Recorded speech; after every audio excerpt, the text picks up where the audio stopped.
Hello everyone, আসসালামু আলাইকুম। সবাই কেমন আছেন?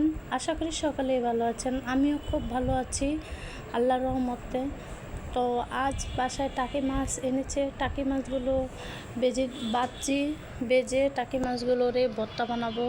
তো টাকি মাছ প্রথমেই ভালো করে বেজে নিতে হয়, লাল লাল করে একদম। টাকি মাছের ভর্তা কিন্তু সেই খেতে ভালো লাগে। আমার খুব পছন্দ টাকি মাছের ভর্তা, তাই টাকি মাছ বাসায় আজকে অনেক দিন পর টাকি মাছ আনেছে।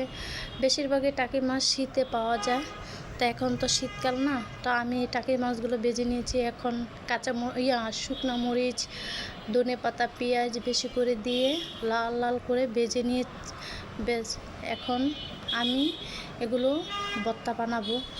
তো ভর্তা কিন্তু অনেকই মজা হয় খেতে। কার কার পছন্দ ভর্তা? আমাদের তো খুবই ভালো লাগে। তো এ পর্যন্তই, ভালো থাকবেন। আসসালামু আলাইকুম সবাইকে।